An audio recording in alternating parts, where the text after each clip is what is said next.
stuff. We shouldn't be live. No, we can't talk now. This is live. We can't say anything. But this is good stuff. We should be live and talking about it. But all it is Ian as well. Well, now we will stop talking. Yeah. Oh, look at him. Look at him. Let's just listen to the chair in all its glory. Yeah, we'll reveal the chair. Sorry. No, I went live early because we were. No, you're not late. We were talking some very cool stuff. I went live, and of course, Bruce and Mark, shut up. You know. Yeah, well, that's what people tell me to do all the time. Absolutely. Well, we were just talking about the 5G nonsense in America, and the telcos are back down again. Have they? Oh, I haven't seen that. In the last hour, they've backed down again. Yeah. But surely there's got to be a big bag of money coming their way, because this is not their fault. We just said that. This is, they've bought Spectrum that was for open sale on the market, and they've delivered on that purchase. There must be a huge amount of money. No, quite the opposite. The Airline Association is asking that the telcos have got to come to the party and make the mitigations. It's the telcos' fault. They've got to sort it out. Not the telcos' fault though, because the telcos are operating completely within their license agreement, their authorized use of the spectrum. It's the fact that the airline industry, always looking to save a buck here and there, are using the equivalent of a crystal set in the 21st century. You know, the old crystal sets, remember those? If you had two stations that were like even within it's just an IF issue, isn't it, Bruce? It's basically an IF issue with it's just going to it's not even IF. It's the front end is too wide. It's listing outside the allocated spectrum.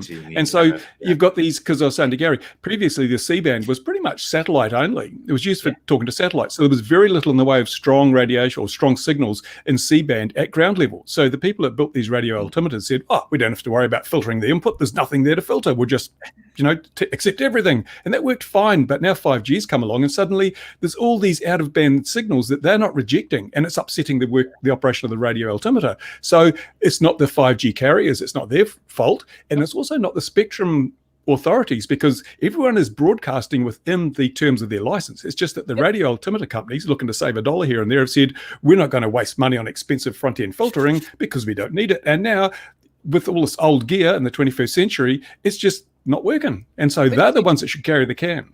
Yeah, they just need to bolt a bandpass filter on it. It's nice. Exactly. And simple, isn't it? It could be a mechanical bandpass filter, actually, because we're talking microwave here. You can make a tuned filter and waveguide that would get rid of that. A bolt-on, Screw it. It's literally untake the cable out the back, put it in between, job done. And but this is for aviation, sir. You'd have to get that cable certified. It'd be cryogenically treated. Yeah, audio files would come in. Nothing to do with the telcos. It is basically not their problem.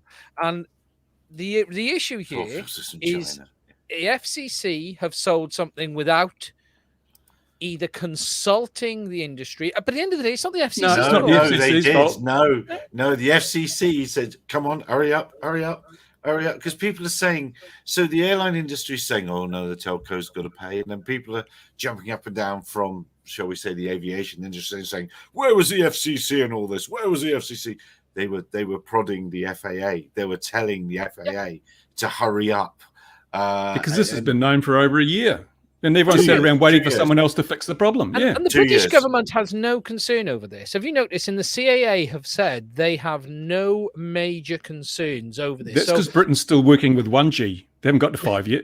Well, no, they're just saying we've got no concerns over the rollout of 5G in the UK. So what is different here? Is the band different, I wonder? Yes, the band's different. And the power output slightly less. And then in France, as Bruce has mentioned before we started, that France has got a few problems at a few airports, but they've mitigated that with tower location and power at those places. I like Sharon's. I love it, Patrick. But the bottom line is, it's been thought about and mitigations have been put in place. And it's a bit like the airline industry and the FAA in America saying we are the biggest, bestest, bravest, heroic, stripes on our shoulder sort of people, all shall bow before us. Forgetting that the automotive industry, just computing is because anyone that uses a computer is baying for 5G for something or other. there's way more industries going to be hampered by this than just the airlines. They need to, if they're not, I'd just say ground all those aircraft and let the FAA take the flight. Ground the aircraft, and manufacturers either come up with a solution or you don't fly. Because at the end of the day, if their radio equipment was behaving in the manner it should, with proper bandpass filtering, with proper front end filtering, this should not be an issue. It's that simple. And let's not forget that I think the airline industry is grossly overstating, as they do, like with the drone risk. It's all been grossly overstated for effect. We need more money because we take these risks, because this is radio altimeter. If you've got VFR conditions, you don't need radio altimeter. You can look out the window and see how high you are. And so it's only for those operations where there is very low visibility or zero visibility that the radio altimeter becomes a critical piece of navigational equipment. Otherwise, VFR, you don't need it. So in 2022, would I don't know, triple RTK GPS giving you? So I'm just saying triple because I'm pulling it out of the air, pulling it out the arse. Plus a modern digital map. Would that be better than radar altimeters? I wonder. The radar altimeters go down to very, very, very accurate. If you want to get them, you can make them down to millimeter accuracy. Well, you can with RTK. Yeah, GPS, but what vertical? GPS on the vertical is always horrible.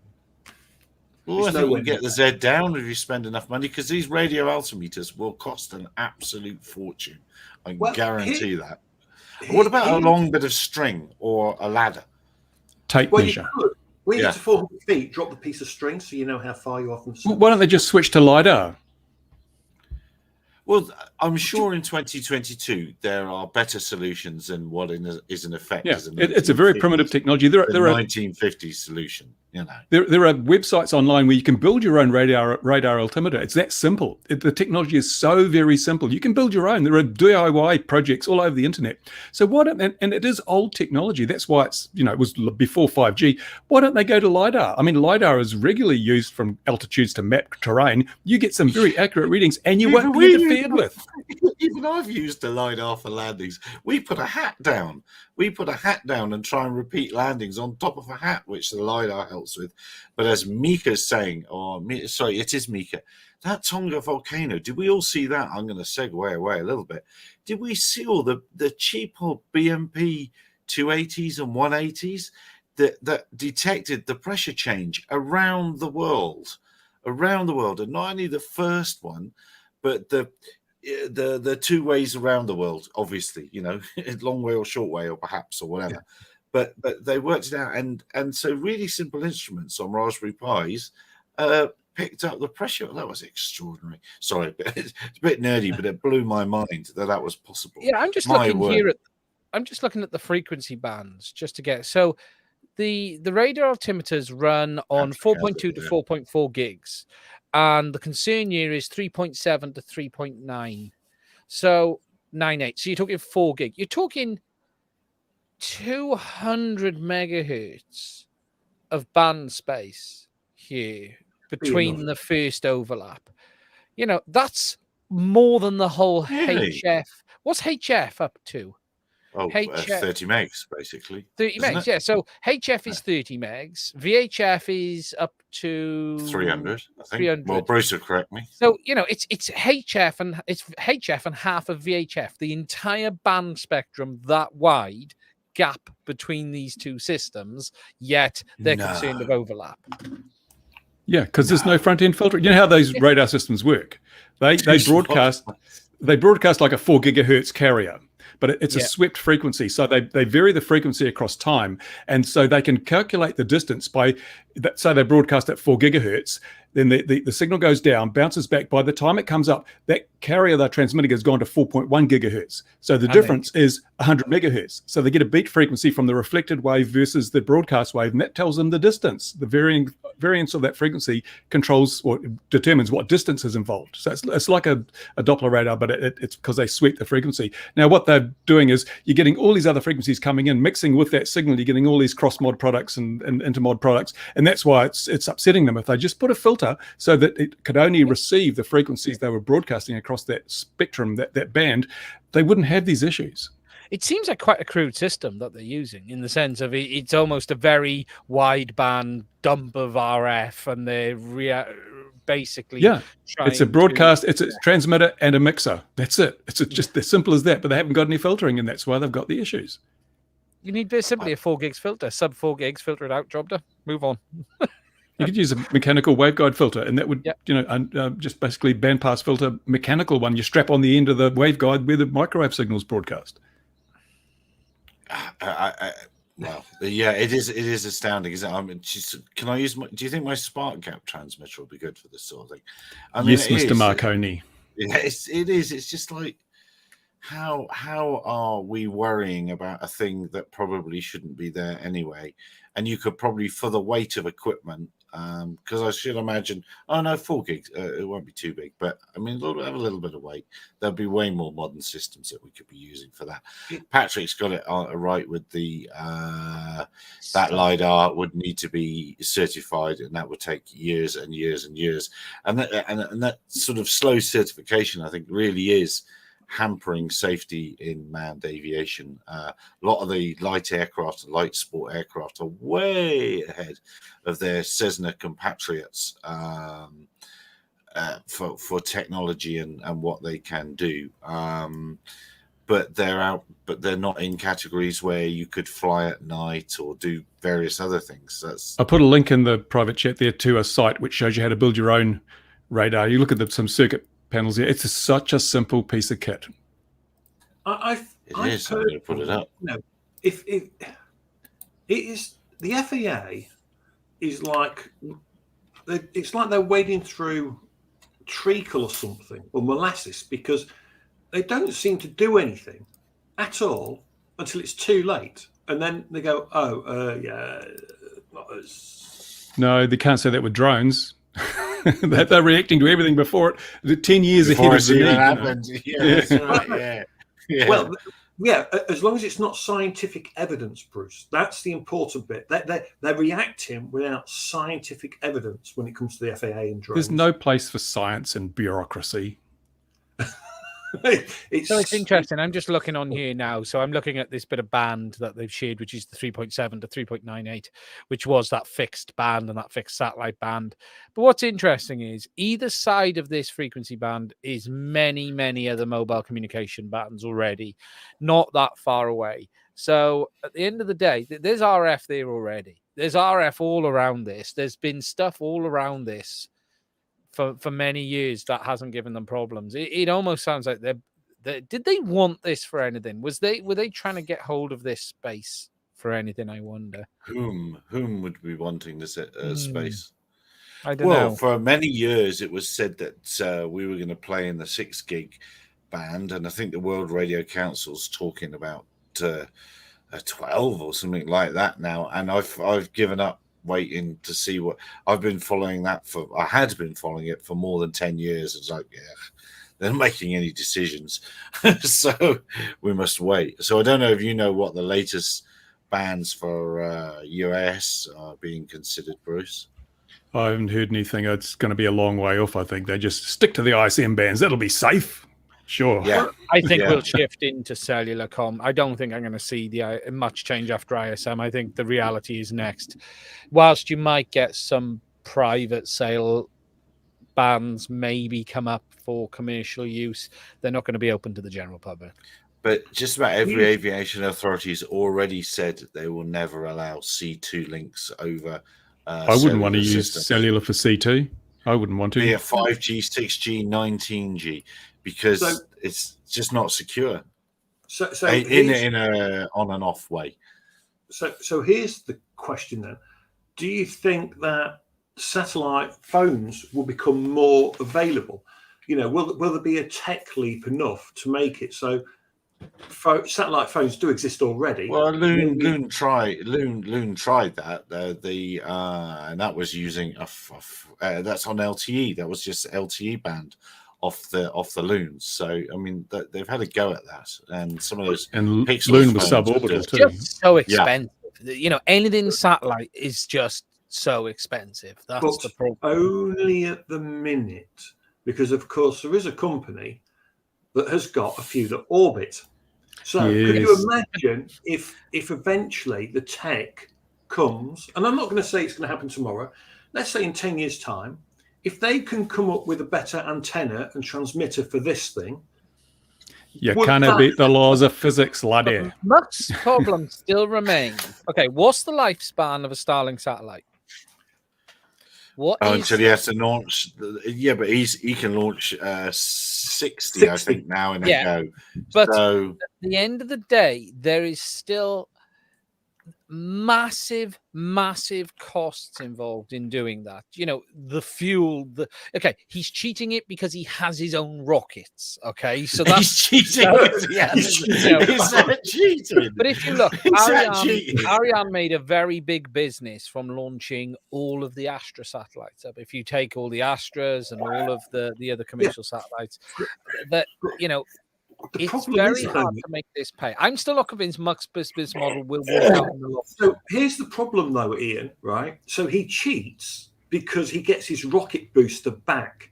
He only spends once. Where Ariane, they had to build a rocket, throw it in the sea because they're litter bugs, and that was it. They didn't get it back. Where Elon Musk, he launches the rocket, he launches his 60 satellites, he gets that booster back, and we'll fly it another 10 or more times. Therefore, his booster cost is negligible. There's still a refurbishment cost. There's still a there's still cost. Thunderfoot did an analysis and showed that it wasn't actually as cheap as they claimed it was going to be. And the New Zealand space program has actually sold their ladder and invested in a trebuchet. So we're getting right up there. Yes, actually, funny you mention that. Next week, guess what I'm making with the 13-year-olds that I teach who are doing trebuchets. Well, it is interesting. I'm taking them into the future. The lifespan of a Starlink satellite is 5 years. Oh, there we are. Okay. That's unless they crash into an orbiting Chinese space station. So every 5 years, he's got to replace the network. No, well, he replaces part of the network, doesn't he? Yes, but it's a continuing rolling problem from... It keeps them all shiny. It's planned obsolescence. All not shiny ones up there so they can reflect the sunlight. But the whole thing is you still need, because you're talking hundreds of miles above your head, you still, no one's going to swap their Galaxy S9 or S12 or whatever, iPhone 13 for this bulky thing with an antenna on it capable of reaching a satellite in low Earth orbit. Look at the Starlink system. Look at the dishes that you have to use to communicate with that. No one's going to carry that around on their head because it'll interfere with the effect of their tinfoil hat. It's not going to be practical. Well, I was going to go with modern, sat phones, which are a bit bigger than one of these. But of course, technology will eventually shrink down to a degree. But you're right, antennas with physics is going to be the problem. And remember this, it's as simple as this. Remember, we've talked about drone delivery many a times, and we always come back to it's never going to be cheaper than a man with a van. And this premise still stands for wireless communications of shoving a tower in a field with a station on top that does 5-10 miles is still the cheapest scenario than strapping a satellite to a rocket and firing it into space. And in the end... But have you noticed, 5 to 10 with years. 5G, they do tend to burn down a lot. They do. I mean, Tonga right now could do with Starlink because their CK got damaged. No. Tonga could do with some radio hams. You notice that no radio hams. In the old days, there have been armies of radio hams there doing all the comms and getting stuff out. But the internet has replaced amateur radio. And this, at times of major catastrophe, that becomes a really important issue. Yeah. It would have been nice if they had the Starlink system, on the island, if one person had it, they'd have connection. But his problem with Starlink is this. 80% of the planet of major cities doesn't need it because we have cheaper and easier ground-based solutions. Yes. So the problem is the only part that really is going to make this work is a very small percentage, but they're going to be the high cost. And look, if you look in the UK, we have a major TV provider called Sky TV. They started out as BSB, for those who go back long enough, like I did. Squarial. The Squarial, if you remember the Squarial, Gary. But No, Sky I'm not are old now enough. transitioning away from satellite TV to IPTV. And the reason for that is the maintenance cost or the lease cost, because they don't own the satellites, they're rented from Astra. But the lease cost only works out on high volume. And because of the cutting in from the likes of Netflix, Amazon, and all of this lot, their volumes are now plummeting off. And it simply just doesn't, the math doesn't add up. And this is the problem Starlink will have. If the whole planet used it, it would be viable. But when it's only going to be that percentage, how long, in 5 to 10 years, a lot of these satellites are going to start to drop out of the orbit they're in. And the orbit decays naturally in 5 to 10 years. And then he's going to have to start replacing them. And, how many are up there at the moment? How many thousands? Over 1,000, 1,300 or something. Yeah. He's planning for 10,000, isn't he? And then up to 40,000, depending on how things go. You see, it's not designed, and he's already said it's not designed for city or urban. He don't want to replace that. But people like Gary, who are in the middle of nowhere, and he has very dodgy internet at the best of times, and Patrick's the same. He's out in the middle of nowhere. And he could do with fast internet as well. California. But it's California. Everybody, it's a misnomer about California. Okay, I'm like right now. I'm like right along Highway 50, runs across the country, and I just spent a week without any G's on my cell phone. No internet, no power, and when you get off of the highway or whatever, the cell phone service. Actually, if I step into the driveway, the cell phone service sucks. So that's a misnomer. It will never be good enough for air traffic control, as far as I'm concerned. Starlink. I thought about getting Starlink. I was a winner, but I didn't want to pay the money for the. Did you flipping well get the go ahead to have one? I don't want to pay $425, for the equipment. I mean, that's the only thing about Starlink is the initial cost of the kit, But once you've got it, it's not as expensive as having an internet connection here. It's nowhere near as well. You got to remember, you lot are living in a world where the internet's practically free. But you're going to have to pay the cost of that system. This is the problem. People like Gary. Okay, he's charging for the equipment. Yeah, but this is the problem with his business model. The business model is for people like Gary, but there is no way it's financially viable to have 10,000 Garys, 100,000 Garys. He would need there's a million of Garys to make this viable.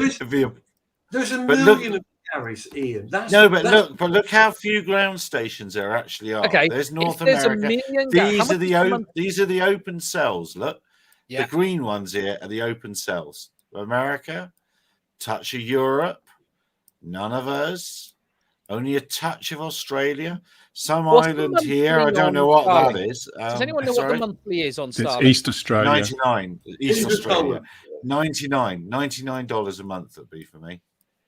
Yeah, well, I like the trials and tribulations that you had, Gary, with high-speed internet, and in the beginning, that was when you're getting your high-speed internet, and you were waiting, and I think they didn't even get the cable up, and didn't get stolen. So if once upon a time, to get the news out. And to get my emails coming, I actually put my smartphone on a kite to get it when it was snowy and windy to get it just over the thing. I made a hotspot with my smartphone on a kite, and then you see all these people, with their great drone innovations and inventions doing that sort of thing. It's like, well, no, I did that on the farm, But at least they had internet connectivity when there was no wind. So yes, if you can get a million people. If he can get 1 million people, that's 99 million a month. It's a lot of money.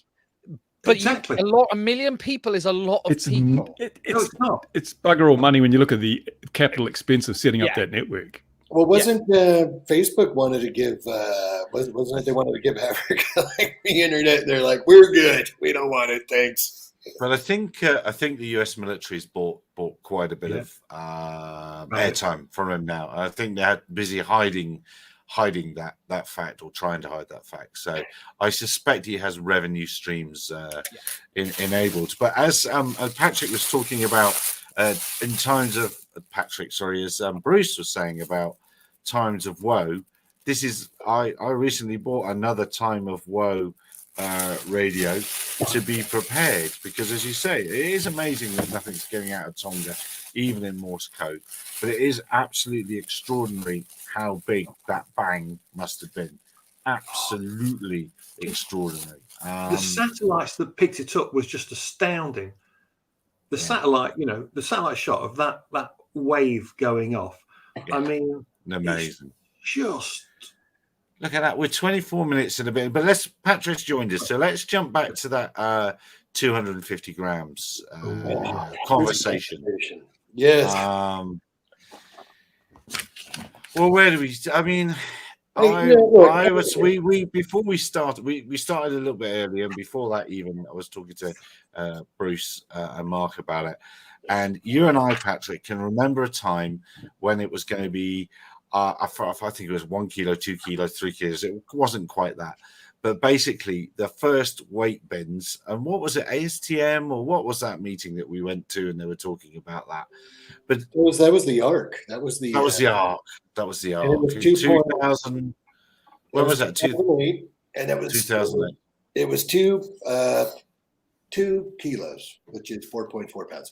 So, to go back, I don't like to be like the curmudgeon guy. And I know that there's a lot of people that, take things for face value, but it's most of this, the history of this effort is bullshit that people have kind of recrafted from the rear view mirror and, all the rest of the shit. It's garbage. This is what would happen. So in New York, 2.2 kilos or 2 kilos. 4.4 pounds. That bin was built right around the AeroVironment. Exactly. And there was the next ones up. Each bin was made for the AeroVironment product range. Each one. Until you got up to Scan Eagle. Now, the deal with that is, you weren't supposed to be building the bins and boxes around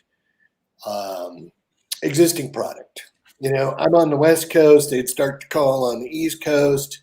And I called him right on it. I go, wait a minute, man. I go, let's talk about it.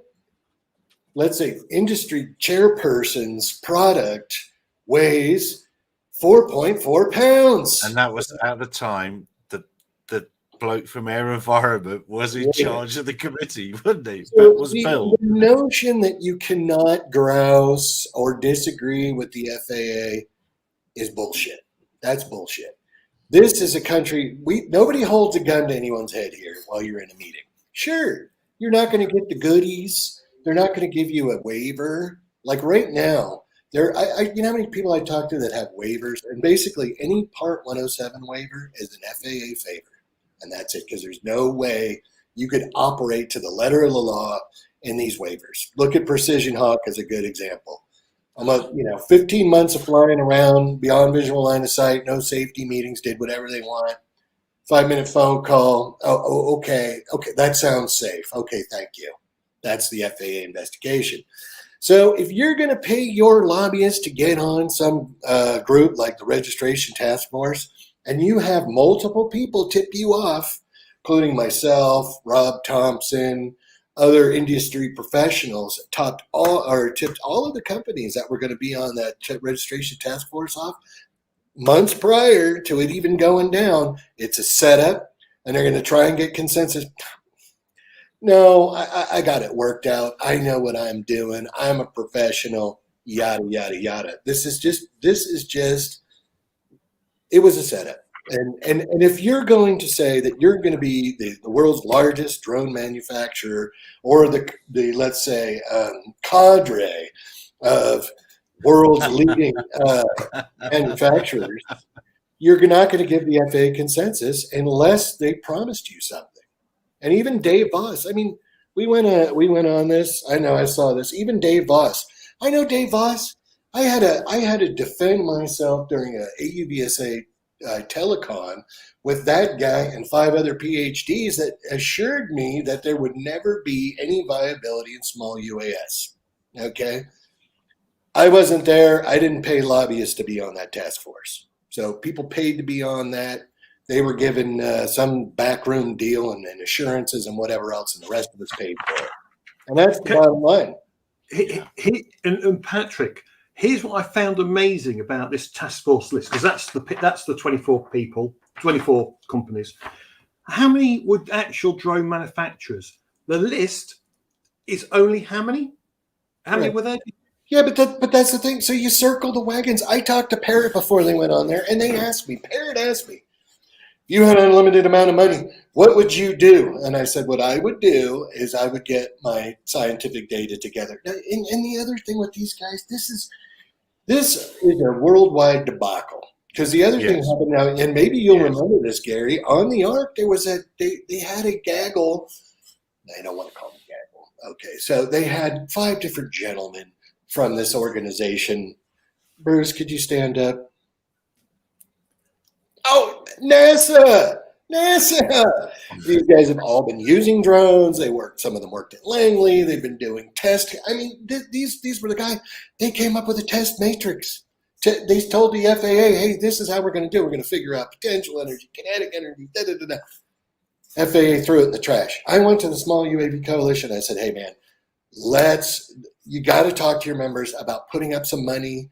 NASA said we could do a Space Act grant. We could do the testing, and we could figure out what's going on here. Well, how much would this cost? And I said, I don't know, anywhere probably from $25,000 to $100,000, and then we could get NASA to match the rest. They all said no. Nancy Egan from 3DR told me, why would we want to pay for industry research when the FAA said they'll pay for it? And I said, okay, look, hold on a second. What you're telling me is that you want the regulator that doesn't even know how you and your company and your customers use your product to do the safety research for you? Is that what you're saying? And she said, yeah, it's the problem. Said, you're totally unqualified for this position, lady. So, you got to go. And I know you want to get something in here, but that crap, I talked to Drone Plugs after the task force. I told them you got bamboozled. You knew you were going to get bamboozled. I couldn't say no. Well, I would have. I would have just said, my company doesn't make shrapnel from accidental explosions. My customers don't fly shrapnel from accidental explosions. They fly plastic toys. And that's a reference. That's a reference to what they were considering the kinetic energy, and that was just their throwaway remark. It's just like firing a shotgun in the air almost, to what they were expecting the damage to be. Metal shrapnel from explosions, which is a different, different thing. Mind you, they had seen me fly, so that does excuse them. Yeah, well, yeah. Okay, so here's the crazy thing, though, and this really astounded me. The Airline Pilots Association, right, who were there, and they are. I have no polite words for them at all. Well, their science was brilliant, because their science for the registration was absolutely great. Whoever it was brought the home kitchen scales in. Okay, so they brought the home kitchen scales in, put them on the table. They took a Bebop drone at the time, and all they cared about was putting it on the scales, showing the weight, and going, if it's over that weight, we want it registering. There's no science involved. The Earth is flat. We only care. That's true. The Earth is completely flat. This is the science in places by these 20 very locally. This is the science they use, right? Because there are words they can fill the gap in, right? You can say you want whatever you want, but you can say you want whatever you want. But there is no way, as a representative of a company that's got over $1 billion invested in my product, that you are going to liken my product to shrapnel from explosions. Anyone in that fair-minded person would just say, this is crazy. How could you? And I know the guy that wrote the report. He was on the Ark, Landy Ledger.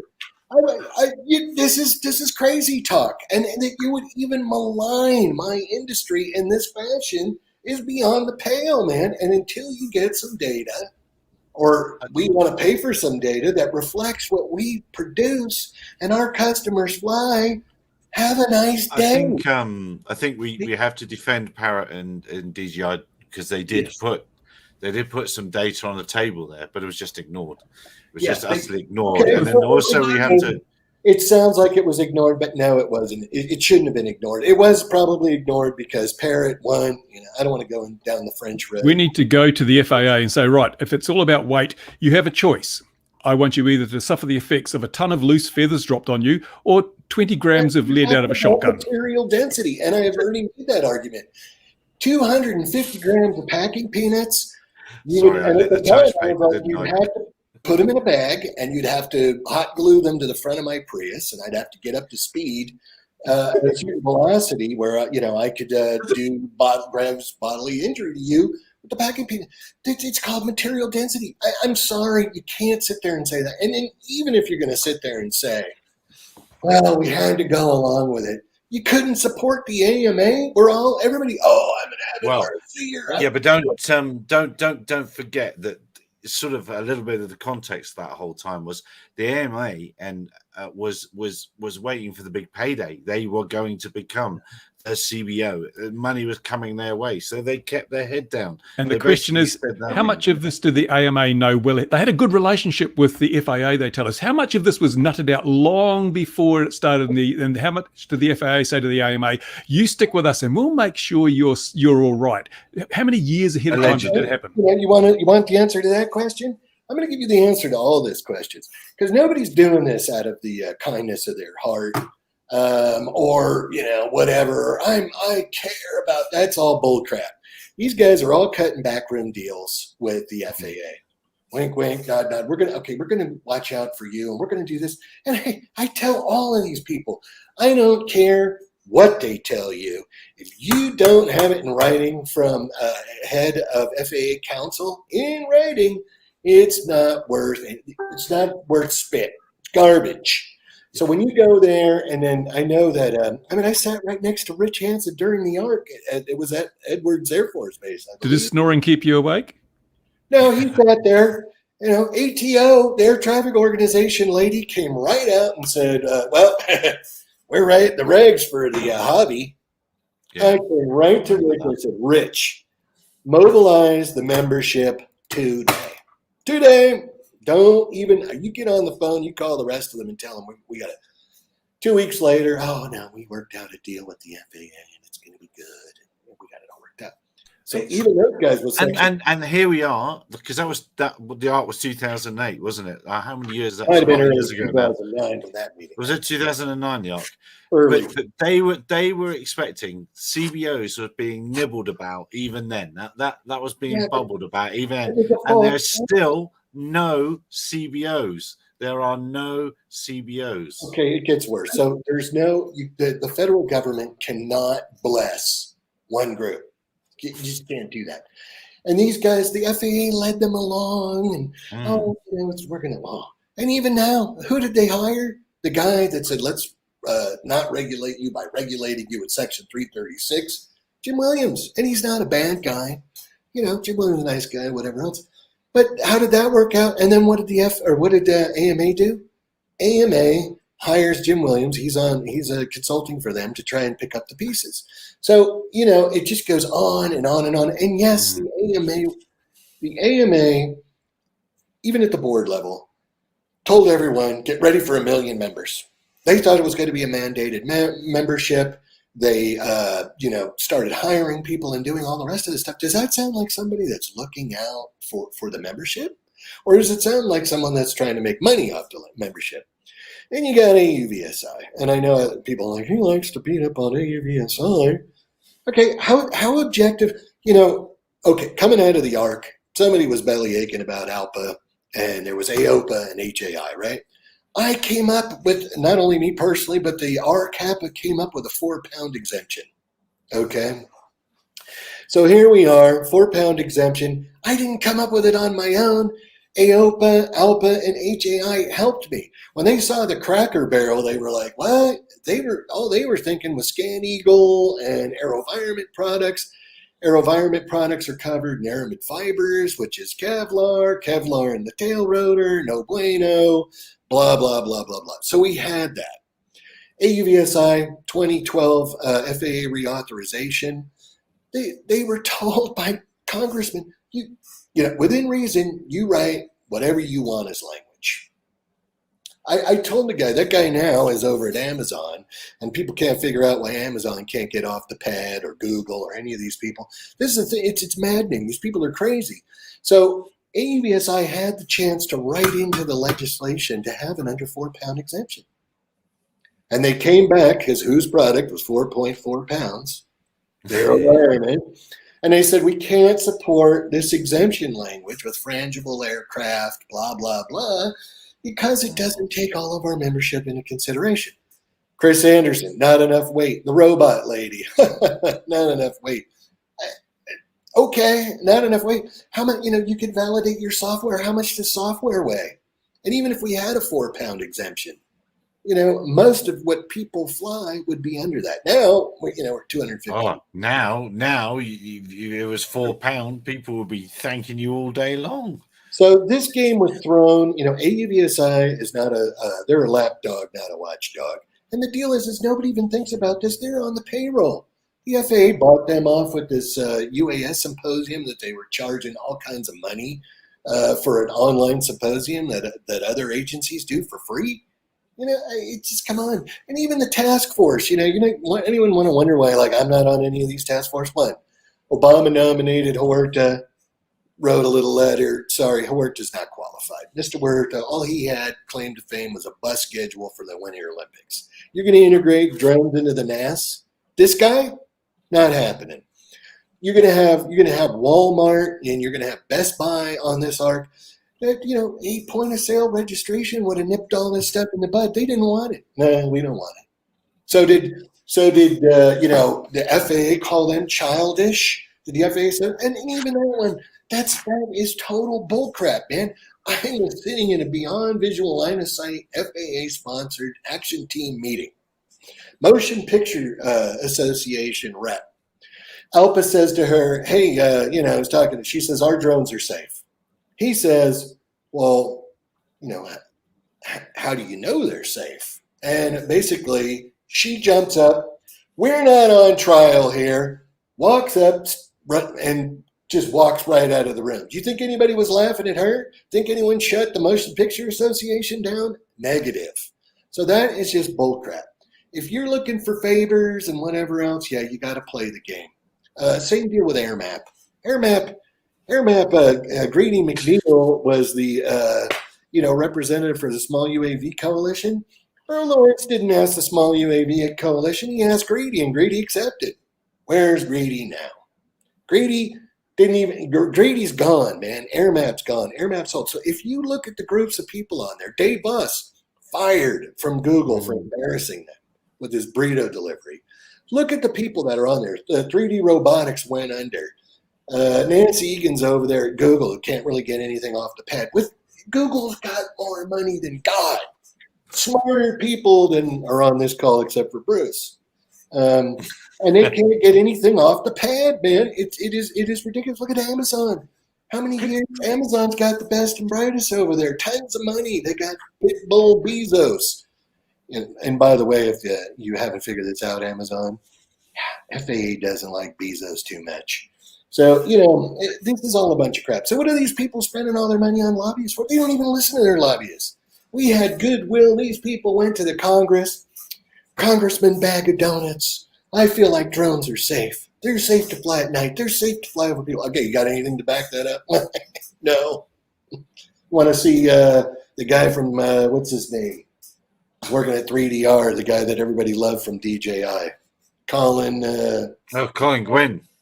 Oh, yeah, he's going to fly the drone in Congress, wear board shorts and flip-flops. It was a shit show. So anyway. Oh, yes, I remember that. when you hear about all of this stuff, and all this, too, is telling people all along the way, you're squandering your political capital and your goodwill. And what's going to happen is you're going to get some of these rules and laws in place, and there's going to become FARs, and then you're going to need airline money to move the ball around. So most of this was self-inflicted. There is no objective advocacy. Unfortunately, for the rest of the world, I feel bad for you people. I remember the UK CAA, Gary. I mean, we had our own chuckles about some of the CAAs around the world, but the UK CAA, they were pragmatic. You could go talk to them. Hey, I want to fly. I want to fly a 95-foot blimp over the Olympics in London. All right, let's talk about it. Come on over here and let's chat about it. Now, you have you've got this Gatwick crowd, of phantom drone spotters. It's whipped itself into or morphed into something that is almost going to be impossible to fix. So, and just a side note for all this. So this small UAV coalition that you did mention, it should be noted that Parrot, 3DR, DJI, they went, screw you, we're out the door. And they all left because they quite happily spotted that the small UAV coalition was not about small UAVs and everything else. All its members now are big corporate people. Small does not apply. All they are is big corporations now in this, because the people that make the good stuff went, no, you don't represent us because you're not worth it. You're not worth our membership. We're going over there. We're going to, the door's there. I'm not even buying that bull crap. The guy that was heading up you got two guys in the small UAV coalition. One of them, Greg Walden, was the chief counsel for the FAA. Okay. And then, I'm waiting for somebody to deliver some what? Google. And then the other guy this other guy worked at like Netflix, some of the other big companies. These guys knew what they were doing. The thing is the people on these coalitions did not listen to the lobbyists. Everybody was pulling their own stuff. They wanted to be the rock star. They wanted to be the people on camera. And the other thing is even 3DR. Chris had friends over at the White House Office of Science and Technology Policy. I had the guy call me. Guy called me up. Hey, what do we do?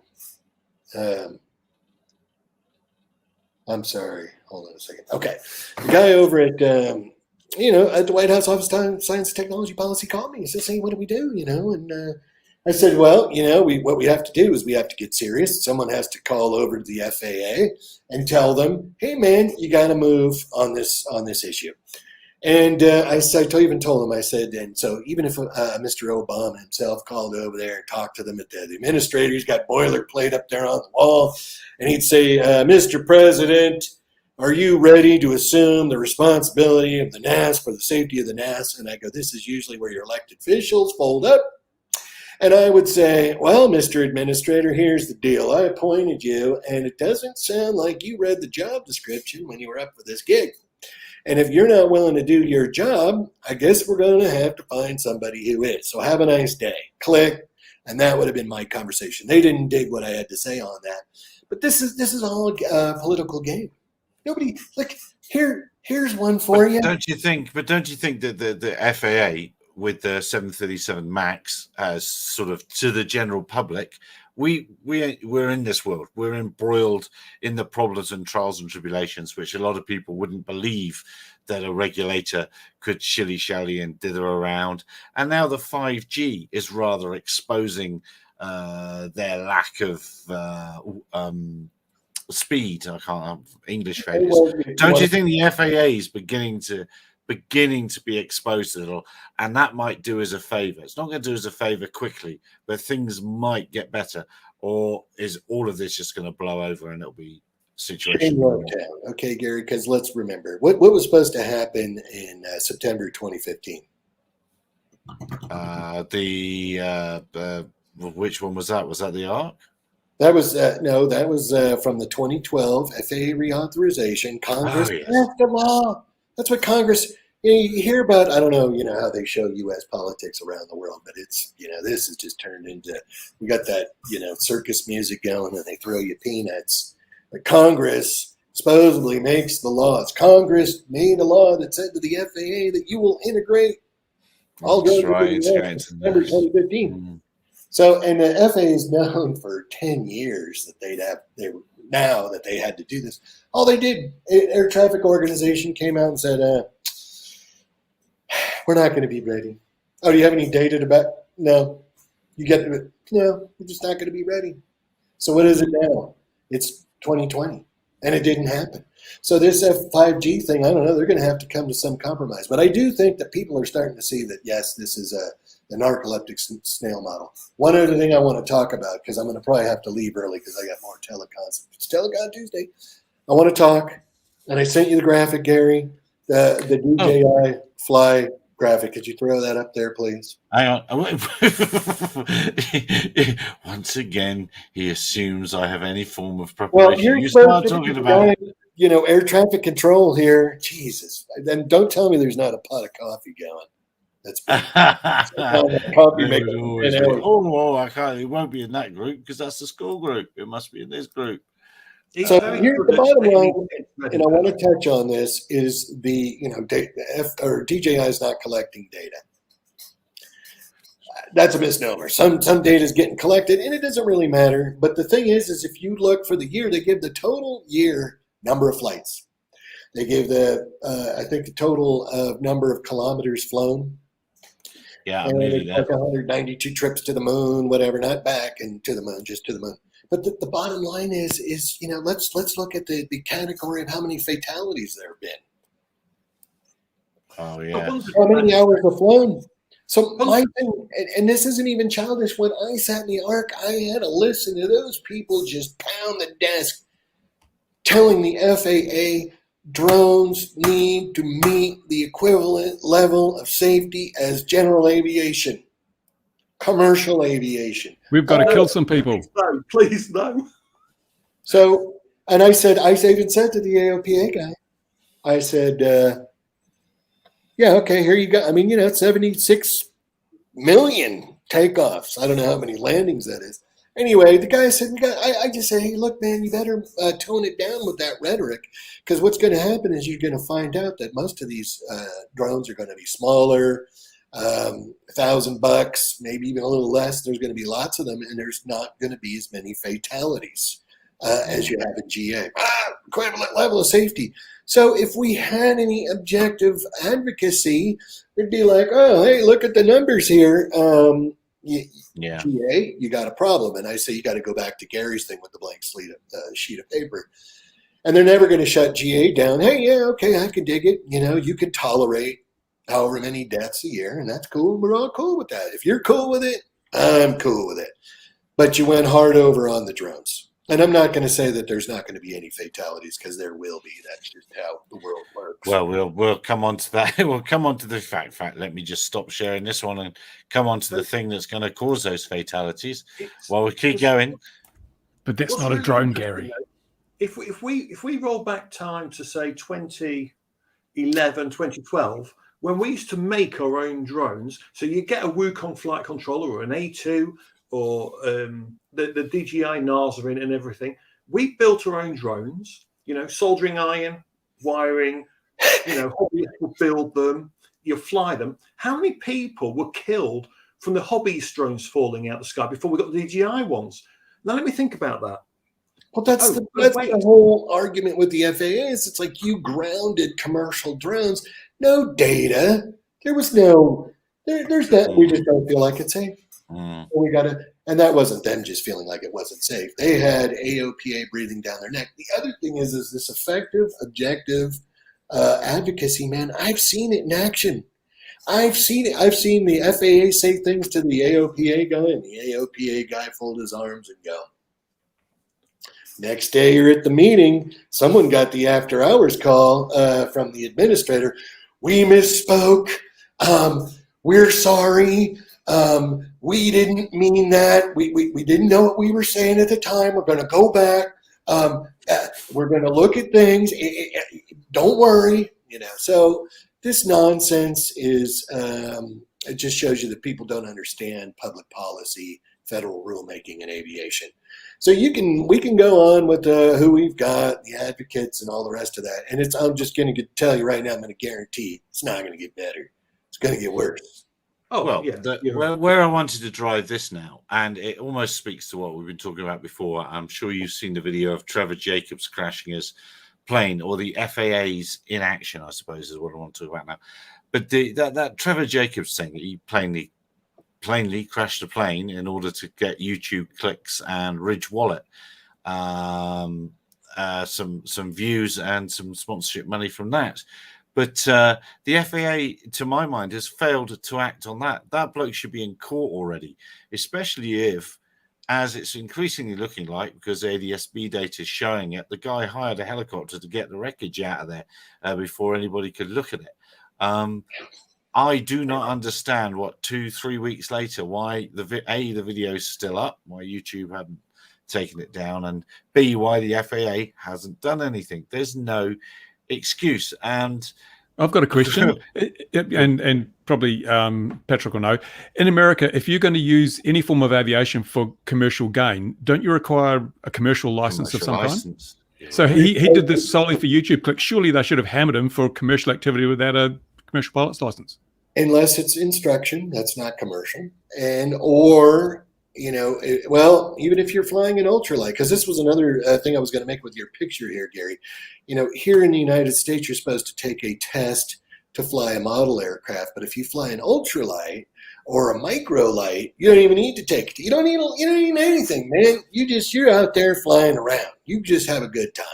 And to me, that industry. I can come to America and just fly a microlight? Yeah, because you've got skin in the game, man. You've got skin in the game. So this leads us on to the thing that I was going to, we managed to talk for an hour and a bit for other things already, which is great. But I really wanted to talk about, and I've forgotten the name of it now, that quad rotor. The Jetson. It's not a drone. It's not a drone. Why do people keep calling these things drones? They're not drones because they've got people in them. It's just like a guided, radio-controlled, or autonomous, unmanned vehicle can never be a suicide drone because nobody is on it. Right. Can you show us a picture of it, Gary? And I'll bring a picture in a minute. But the comparison I wanted, so apparently I'll put a picture up in a second. They have pre-sold 3,000 of them, and now they're looking for some money. I'm not quite sure how that works. Is that independently confirmed, though, or they've just said we've sold 3,000? Remember, we're dealing in the era of hyperbole and inflated numbers and 3D renderings and crap. I strongly suspect that they haven't sold that many. You'd have to be a moron to buy something like that. Did you buy one, Patrick? Yeah, I gotta People have accused me of buying one, so what are you saying? I gotta jump off and cheer some other folks up. And I know that I'm going to allow other people to talk. I know that I gave the dissertation. Send all your hate mail to Gary at SUS. Patrick, before you go, for the guy in the comments, Hovologic, which was the university that had the fleet of scan eagles that were doing the oil? Environmental research. Which it was up in Alaska Fairbanks. That was in Alaska, and that was the I was calling that the Shell game because they were actually working for Shell. No, they were looking at penguins and seals. They were working for Shell. That was a total story. And this, God, we could go on and on with the history thing. But anyway, I banked everyone's ear today. Don't believe the hype. And anyway, you guys have a good day. It was nice talking with you. All right, mate. Take care. Cheers. Is he gone yet? Yeah, good. It was definitely hit the touch paper there.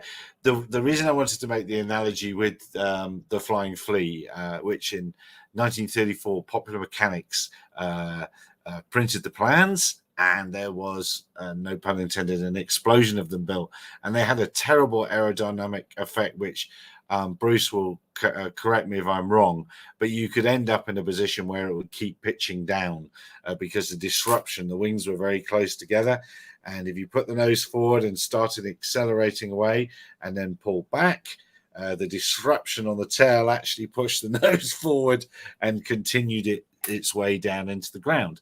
And this this super duper it's not a drone manned thing. I just have a feeling this is going to be our modern flying flea moment, if those numbers are to be believed. Who wants to pick that up? Who would sell into America where the litigious community or the litigious community or attitude would sue the snot out of anyone that produced anything that could be remotely attributed to someone's death, even if you're going to get sued out of existence? And just calling it an experimental craft is one thing. I think it was at the Mini 500 helicopter that had a really bad rap. And I think this could become something like that, because you're going to get people who don't understand that these things are not. There are many modes of failure, many issues. They're going to jump in and think it's just like my snowmobile, I'll just fly it around, and people will die. And then, but the problem that worries me is they're going to say, oh, someone was killed in a drone crash. Well, it's not a damn drone. We need to work on this nomenclature, because the whole hobby needs to push back and say, we don't fly drones. We fly radio controlled models. They're not drones. And because this, drones attacked this UAE oil installation, it wasn't the drones we fly, but we're labeled with that thing. Drones are used by the military. They're not our drones. We don't use drones. The regulators have deliberately clouded the waters by calling our models drones, because it gives them more control over our community, because the public associate drones with these people that fly these toy planes and multi-rotors. We need to take a step back and demand that a clear distinction is drawn between drones, urban mobility machines, and all the other things that are coming out, but still covered by this massive term of drones, because it's just not, you can't do that. It's unreasonable. That's interesting. Philip, what is it? Are they using your cubes, or are they using, because if you don't know, Philip Rouse is the man in charge of, he's the man that paints all the cubes, all the different colors. He's got loads of pots of paint. Philip Rouse is the brilliant engineer behind that. What do they use? Apparently they are. Well, there we are. Wow. They call themselves a drone because they have an autopilot, in which case all our 737, 747, all them commercial aircraft are drones as well. Drones as well. That's right. So they can't fly over 400 feet. There we are. Philip made it clear that he doesn't recommend, isn't the right term, but doesn't. The cube is not supported for human flight. Yes. I know Philip has made that clear on more than one occasion, and as the LG Pilot flight stack, as the stack, and look, it's a testament to the hardware that I think we know the hardware is easily capable of flying an aircraft like that, regardless of the squidgy bit on board or not. Someone's going to. I expect it's also for legal liability purposes. You don't want to be responsible. They want to take themselves out of the liability loop by saying, disclaiming that to a flying mincer. Let's be realistic. Just look at the damage a rocket car did to Richard Hammond on the ground, and we're talking about people, and we're talking about putting people into a flying blender. There is no way in a million years as someone who builds planes, I think, Bruce, I would even get within 100 foot of it, because of the impact of a prop letting go, let alone anything else. It's insanity. To be fair to them, even though I don't agree with it all, at least the guy was wearing a helmet and had motorcycle leathers on when he was test flying it. That keeps all the bits in one place when you crash, like you're a soup in a cup. No, it's great. Shears, and the prop goes through the helmet into the side of his head at roughly a few 100 miles an hour. There's no amount of protection around him that is going to stop a shattered prop turning him into a human sausage with a fork in it. How would the Wright brothers have got on if you'd been their technical consultant? I think, again, we're not talking props at nigh on leg to chest height in view, and it just, there's no logic. Have you not seen the accessory list? Kevlar underwear. You and your weekend attire. We don't need to hear about that now. I wouldn't even fly one with caged props. The only time I would do it is if the prop was under the aircraft, under my bottom, where I know if it can go out, it can only go that way, not that way or that way. The fact of, if you look at all these aircraft, the props are in the some form of line with the human. And it just doesn't make sense. Anyone who would design this with a remote consideration of safety would have the motors pointing down well below the human element at least a foot below, and keep the human above out or the way. above their heads. Or above their head. A single rotor above their head, in fact. Can you imagine an aircraft? Well, and then perhaps you need another one at the back. The torque. You could you need a torque reaction rotor. You need something. Maybe you could do that. Yeah. Then you could put another seat next to you and take a friend with you. And then for a small amount of petrol, you could fly about 10 times further than any of these things ever could. And you could put a big plastic bubble around it, but then you run the risk of a drone shattering that bubble, and that's not acceptable. On an aircraft, people sit very close. But then there's tried and tested methods of Okay, it's not perfect, as we've seen the engines last year, didn't we? Let go in quite a catastrophic way in the US, but I think it's pretty tried and tested. There's no even attempt to please the picture again, Gary. Where is it? Just shut it, you bugger. All right, I'll find it again. Here's the thing, though. You can tell it's safe. You can tell it's safe, and you can tell it could get certified for one thing. There's one thing that says this is perfectly safe. And have Dignitas. Is it sponsored by Dignitas? By Dignitas. No. But to be fair, losing a prop blade is probably the least of your problems in terms of physical injury, because once you lose that prop blade, the vibration will upset the accelerometers and gyros, and you will just plummet straight to the ground anyway, regardless of the fact it's an X8. If you use a single blade, you're toast. So, come on, now. What do you think is the one reason why it's going to get certified? There's one thing the aviation authority is going to go, yes, we can certify this because it's sub 250 pounds, so it doesn't need certifying. It's an ultralight, isn't it? 250. No license, no ultralight. There's no certification required. Yeah, safety is their second concern. Can you imagine one of them hit the roof of a property? That's going through the roof, through the ceiling. That's not just going. That would go through the front. But you can say that of any ultralight that's still in that category. A lot of those would go through a roof as well. Probably not as quickly as this, but it's only still a flying. damage. See this blade here, this prop here, Gary. This one conveniently at decapitation height. Oh, the ones at the back. You see, actually, what people don't realise, this is actually sponsored by KTEL. It slices, it dices, it juliennes. It does the whole lot. The reason why it's perfectly safe, by the way, is people can get in it and fly it. The important thing is, of course, there's skin in the game, so it means it's safe. Look, they're suggesting that they've actually sold 100 of them, and there's 3,000 purchase requests. So it's suggesting that it's expressions of interest. There's enough people out there with more money than sense to buy this. Half of them will go to Dubai. Let's remember that half of these will end up in Dubai. There's a very real chance of that, because anything unusual, anything crazy always ends up over there. And then the rest of them will end up in collections around the world. They will sell them. Someone will want to fly it. There are plenty of people out there who love danger. There's very reasons why people jump out of planes and strap rocket things to their back. It doesn't mean it's a good idea. I've just realised what they should give away with this as a freebie. I know what they need to give away with this. A body bag. Free writing service. No. Keep going. They should give away a little Darwin Award. Darwin Award, you will win this little Darwin Award. You will win this Darwin Award for purchasing it.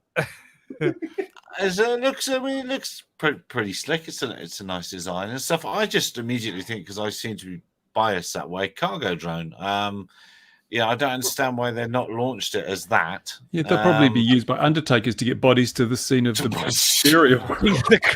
There are lots of people who will fly this, and there'll be lots of YouTube videos. And look, it's Star Wars, isn't it? It's Star Wars through the trees. There are loads of people who will be well up for this.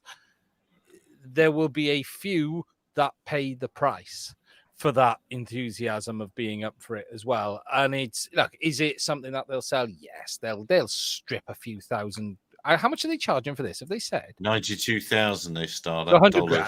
That's the price of a cheap Ferrari. They'll get loads of people on that. Loads. 22,000. So if those pre-orders are to believe, well, it says pre-orders, but it's $22,000 pre-order. deposit. People do die on motorcycles, Philip. You're right. Here's the thing. Well, so Philip, should we have him on? Can I send you a link, Philip? I mean, does that mean it's okay then? People die on motorbikes, so that's okay. So people can die on these things. Is that what that means? Put wheels on it then, shouldn't they? Yeah. Here's the crazy thing. You know, if they need to seek funding, yet if you pre-order it, you've got to put down 22,000. So you would think the pre-orders would mean they wouldn't need to go raising any funds. I know, that's the bit I don't understand. Their maths is like there's something wrong there, because all you need is 10 pre-orders. You know why they want funding? You can make one. You know why they want funding? They want funding because there's never come back on funding like that. If they've got to put investor money in or deposit money in, they'll never. If anything goes wrong, they'll have to refund that. With things, this is why so many of these Kickstarters do it, because the reality is once the money's been done, it's gone. You can't get it back, whether it be Plexi Drone, whether it be all of these. It's almost a way of. Can we start a Kickstarter? Oh yeah. You mean my Lily drone's not coming? Sorry, Bruce, you're what? You mean my Lily drone's not coming? Yeah, sorry. Oh damn. I just want to see it. Did we forget to tell you, Bruce? The Zano's not coming either. If you hadn't noticed, the Zano you ordered. What else? The amount of drones that never appeared is astounding, isn't it? Really, it's like they were never going to appear. Well, let's have a look. All that money wasted on 3D rendering. Yeah, here it is. It's still there. Plexi Drone is still there on Indiegogo. We shipped someone another arm. And you know what? Indigo need to have their complete bottoms kicked on this, because the end of the day, they allowed this, and these platforms have allowed certain numbers of these things to go on and on and on. Oh, it's live from the new office. Look at him in the office. Live from the new office. Ah, yes. I join you now from the International Centre. Oh, it's very flash, isn't it? Mr. Oborn over there. Is Mr. Oborn? Yeah. Hello, Mike. Damon over here. I was going to say, is the boy in the corner? Oh, look at that. I could put him on the top. This is where all the data comes back to before it goes to China. Look, sponsored chairs. Do they all have different coloured tops depending what they're working on? No, we're all on orange. Oh, it's the Dutch football team. The Dutch football team. Oh, so anyone for Game I thought I'd come on and call you guys a bunch of grumpy old farts. Listen to you all. Oh, thank you so much. Oh, what do you mean grumpy? What do you mean old? If people are allowed to get, like, I don't want my autopilot on it because I don't want my autopilot associated with their blood and guts. But if they want to use some other crap, and you've got a red one. Is there a red one, Philip? A red one that doesn't show the blood. Won't show the blood. Yeah.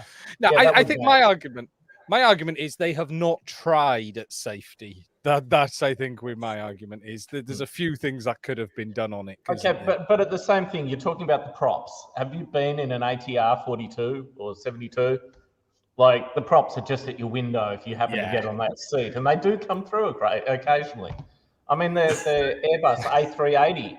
I mean, look what happened with Qantas. I mean, Qantas, our lovely Australian airline with a perfect safety record, nearly lost an A380 with half the engine came through the wing and the fuselage, and that was nearly a complete disaster. But yeah, we had a good one down here with a Jetstream, and luckily there was no one on the seat because there was prop all over the seat.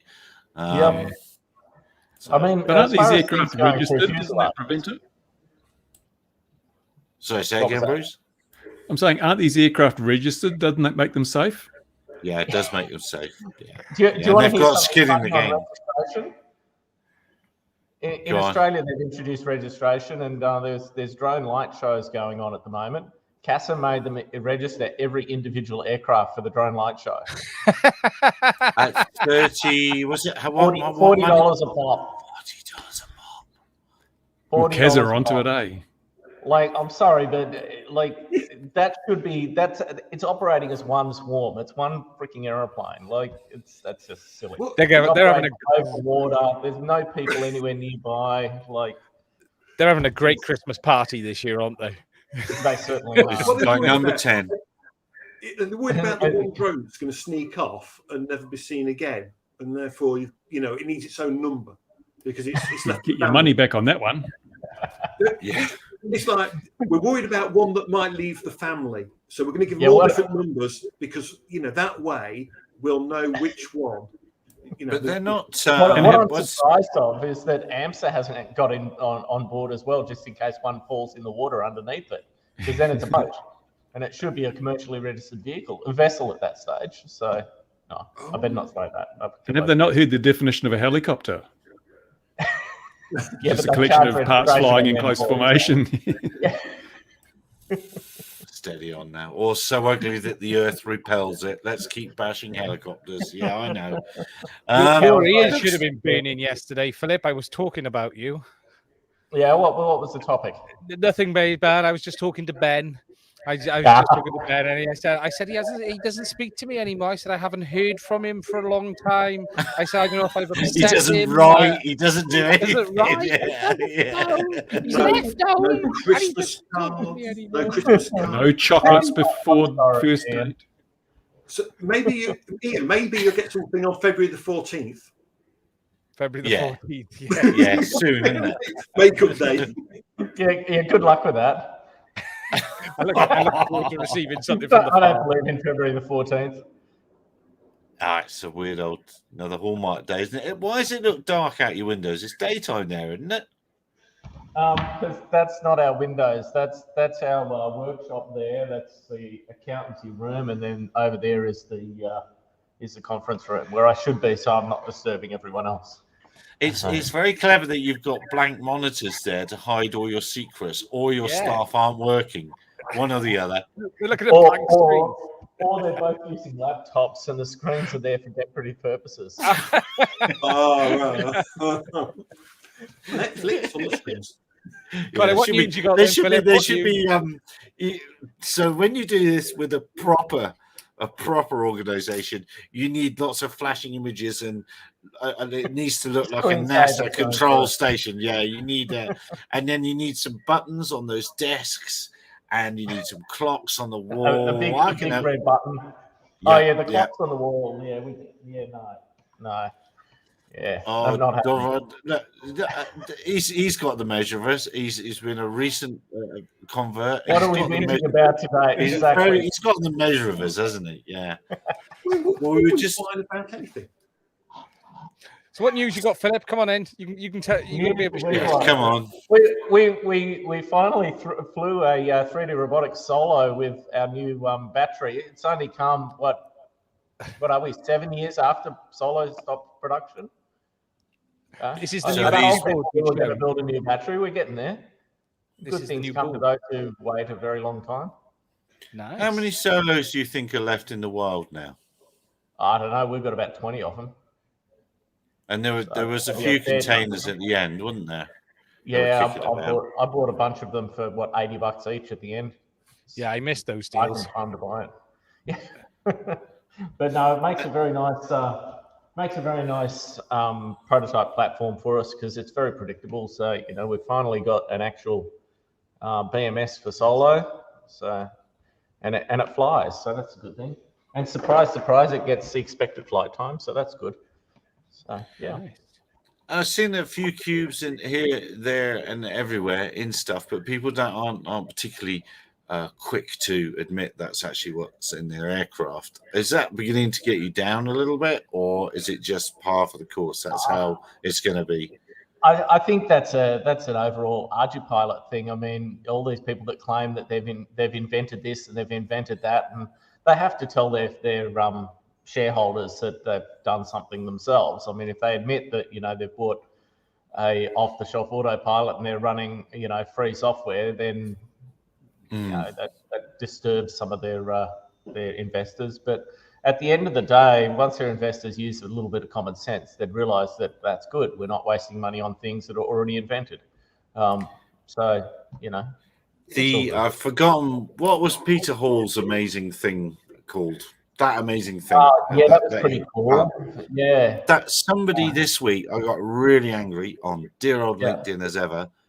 Flat claimed that their company had solved this problem and this is what they'd invented and this is what they'd done, and other people, oh, very good, jolly good show. So I had to post our interview with Peter. Did they use Peter's video?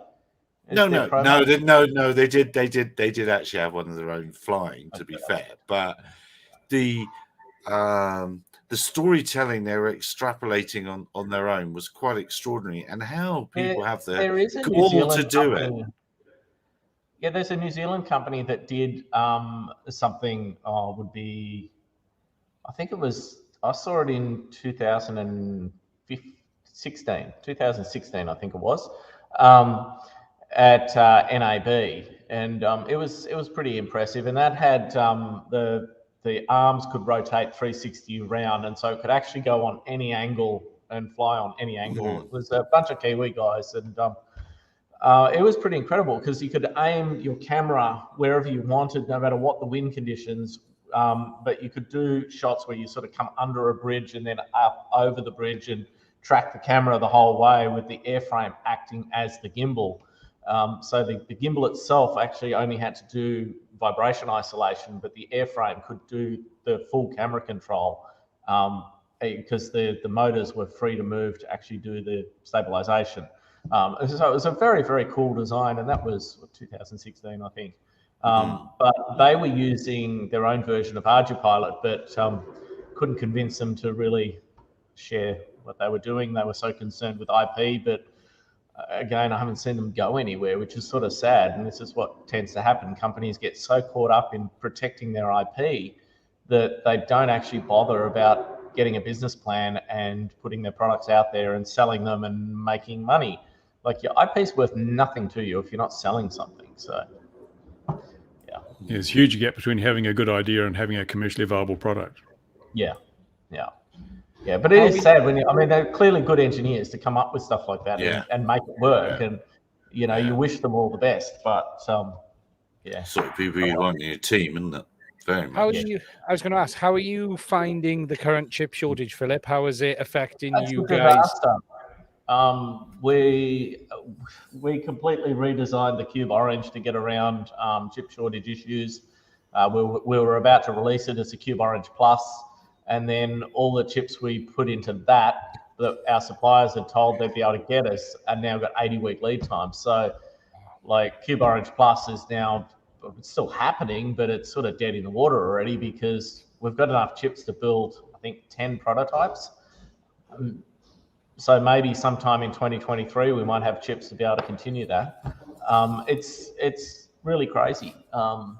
Fortunately, we've managed to get enough bits and pieces for Cube Orange to be stable, and we have a secure supply of that. And it's going to change how we do business, though, because instead of making sure we've got 6 months worth of parts or thereabouts to get us over rocky times, we're going to have 2 years worth of parts for each product. Which means, developing a new Cube is going to be something that has to, not only are we going to have to do the development and release cycle, but then we're going to have to make sure it stays in the market for a lot longer to justify getting parts. So I think you'll see the whole industry sort of slow down a little bit in as far as new stuff, which isn't a terrible thing anyway, because I think we've got so many different versions of autopilots out there now, more than people actually need. So I don't think that's a terrible thing, but it does change how we have to operate and think about things. We're now settled onto,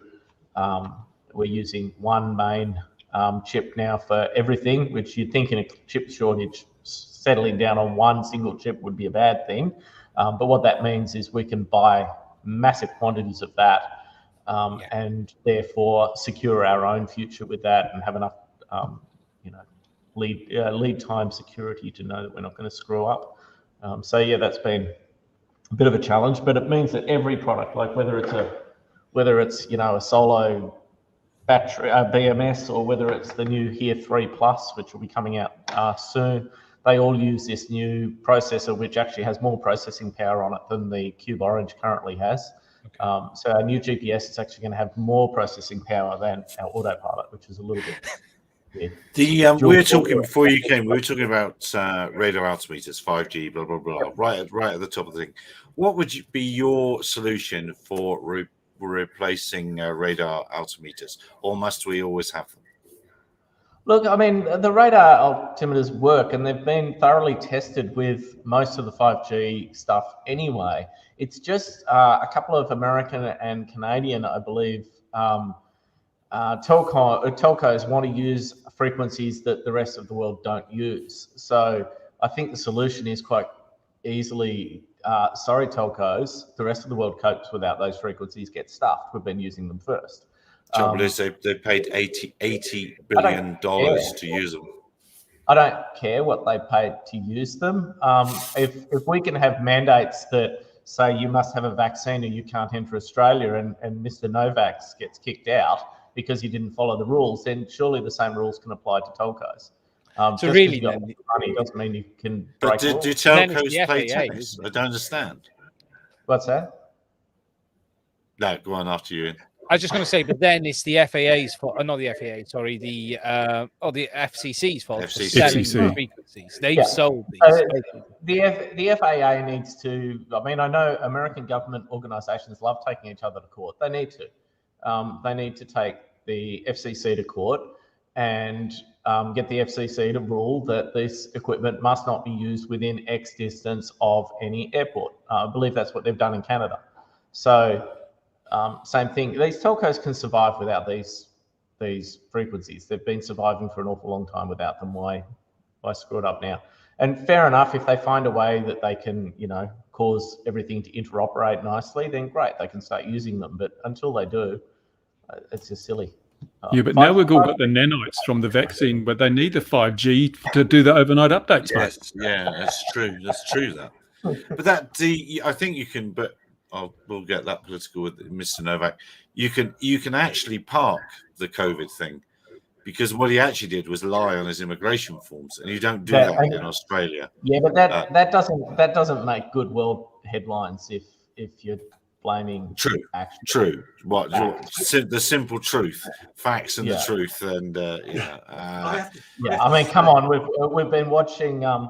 Ian Hudson and his fight for facts and truth on Gatwick, and obviously not too many organisations care about fact and truth. But isn't it funny how a lot of that now is coming from for a different reason, and it's revealing stuff, and so it shows you how actually you've got to think very tangentially to the problem. If you freedom of information request directly to what you want, they can directly come back with.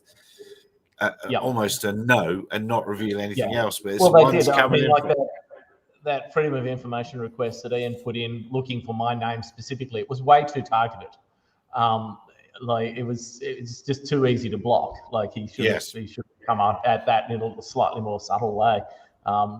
Like we probably should have tried to remember some specific wording or phrasing that I use on a regular basis that I'm likely to have used, or something like that might have found it, but.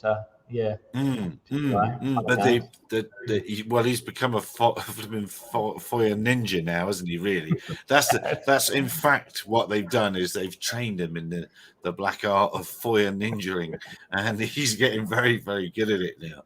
And the evidence is stacking up. I think the frustrating thing is though, once the facts do come out, and they will. It's going to be so long past, and all of these policies and procedures that CAA UK and NZ and CASA Australia and all the rest of them have put in place based on this false information. They're going to be so far in place that there's not going to be an easy way to actually dig that back. Thank you, Anthony. They won't dig it back. You're absolutely right. It's this. You can imagine it would roll out that the second they got all the bits of the jigsaw puzzle they wanted in place out of this, they'll go, "Oh look, we found this folder. Oh, we're awfully sorry. Here's the truth." And, oh dear. And the reality is that the the politicians that were there at the time, the guy that put the barking dogs up against the drones in Parliament, that was a great suggestion. Like they're not even going to be in Parliament at the time. Yeah. By the time the truth comes out anyway. So the new politicians will be able to just say, well, these old guys got it wrong and blah, blah, blah. And we apologise about that, but we weren't there. It wasn't us. That'll be it. Well, we're 4 years now, aren't we? So we're certainly rapidly approaching that point, I think. Yeah. So has Michael got any secrets of new mission planner or new anything to do with mission planner that we might like to hear? Not really, that I can think of. Can you invent some more? Can we have some more parameters, please? Yeah, we need more parameters. But that's not really Michael's fault. Yeah, that one's an Argipilot one, Yeah, another 1,000 parameters. You could show them what you've got on the table there. How about this one? I'll give it to you. Okay. Michael's a bit camera shy. So this is the little RGB that we've been talking about. I mean, you guys would have seen the Kickstarter of it. Didn't quite get off the ground, so yes, we bought it up and we sort of scrapped it and started redesigning it, and we're nearly there. So that'll be coming out sometime this year, which will be a great sort of thing for STEM sort of. Fantastic. What were the things you didn't like on it then? Most of it.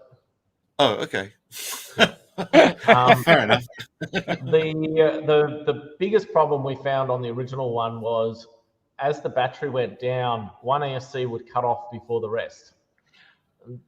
That was a bit of a problem. But they fixed doing ESCs. Were they from model aircraft? Because they usually have a cut off to preserve the battery, but multi-rated ones you don't. Yeah, well, normally you don't, but it wasn't actually it was the power supplies that were powering the ESCs were out of sync in their cutoff times. So that was a bit of a problem. It also, we just felt it didn't have enough as the standard thing. It was built with accessories in mind, but it didn't have the basics. As standard. So this has got GPS, it's got Wi-Fi, it's got a camera. Remote ID? Well, it could, because it's got the ESP32 on it, which could do remote ID if that ever becomes a serious thing. All we need. I love his optimism. All I care about is I want to be able to make a small fleet of them really cheaply with a little flashing LED, so I can have cheap light shows made. A little cheap light show drone. That's what it wants to be. Start $40 a drone. $40 a drone. Absolutely. It's got the production one has 16 LEDs on board that are RGB. Nice. So and please tell me that underneath. They're sideways pointing, and they're on each corner of the drone. Oh, so, no, I wanted them for a light show. What's that? I wanted them for a light show, to be a light show drone. Yeah, will they be bright enough? Okay. They're bloody bright. They're bloody bright. That's a scientific answer. Yeah, scientific right term. there. Yeah, a very scientific term. Yeah. But anyway, so that's it. The video is nothing to write home about. This is no threat to DJI. I promise DJI, we're not trying to take your turf. If you want to do FPV on this, you'll be able to do FPV at a reasonable lag, as long as you keep your resolution at 240 by 240. So nothing to exactly write home about, but the beauty is it's going to be open source. So even the stuff on the ESP, people can hack away and do whatever the hell they want to with it. So it's really designed around that. The ESCs are running open source firmware. Everything's open source on it. So did you say there's an ESP32 on there, Philip? An ESP32 as well? That is an ESP32. Yeah. Oh, that's interesting. Will you? And has it got what radio chipsets it got? Would it happen to have a LoRa chipset on it? Because then you could run that. The radio. It's just got the ESP for radio. You can plug in an old, standard receiver if you want to. Yeah. So you'd use Wi-Fi for a controller then? At the moment, I'm using a Tyrannus through S-Bus, but yeah. It's got a M10 GPS on the front, and Yeah. What's an M10? I don't know what an M10 is. It's designed for watches and things like that. So anywhere where you're struggling to have room to fit a decent antenna. I have a really small antenna on them. Yeah, an antenna. That's correct. Yes. I have to pay that one. That was good. And that's running the H757 STM32 processor on it. So it's a dual core. So basically this has got more compute power than the Cube Orange again. So it's insane, isn't it? And then what sort of price do you think you'll be targeting for that? I've got no idea yet. I purposefully have not done the calculations on what it costs to build the thing yet. We just want to get it working well, and then we'll worry about pricing after that. So, yep. Supply shortage sort of makes and that's the other thing with the chip supply shortage at the moment. Any numbers we come up now are irrelevant. So we'll do the calculations based on non-crazy times, and we'll figure out a way to do that. Because otherwise, I think under current chip shortage, I think it'll be about $5,000. Yes, that's right. Yeah, with a 3-year lead time. 3-year lead time. Yeah. So again, when are we releasing this? I don't know. Who knows? I'll pencil the review in for 2024, Philip. It'll be safe by then. At least I suppose if you're coming to one chipset, you were saying earlier, across the board, the nice thing with that is you can then choose your production as you need it, in the sense of if you need more cubes or need more GPSs, it gives you the flexibility to move your supply around. Correct. Yeah, that makes sense. So there is a challenge I'm going to give you, Ian, when the new Here 3 Plus comes up. I want to see a vehicle built, a rover, that does not have an autopilot on board. Just use the GPS. Okay. The GPS will be able to run ArduPilot completely. Nice. The only thing it's missing to be a full autopilot is a barometer. There is a footprint there if someone wants to solder one on, but it has the RM3100 compass, and it's got a very nice IMU, and all of that's going to be available over CAN bus. So you'll be able to run CAN bus servos and all that sort of stuff on there as well. So, and is the CAN bus then going to act as So in theory, then, am I right in thinking the CAN bus connector would either be the GPS out, or you could then use that for the I/O for its onboard flight controller? Okay, you could use that as basically it being the master in the system if you wanted to. So and then you just put it on a board, and we can daisy chain it just like the rest. Oh, okay, exactly. Like Yeah. So you're using a different smartphone in the Here 3?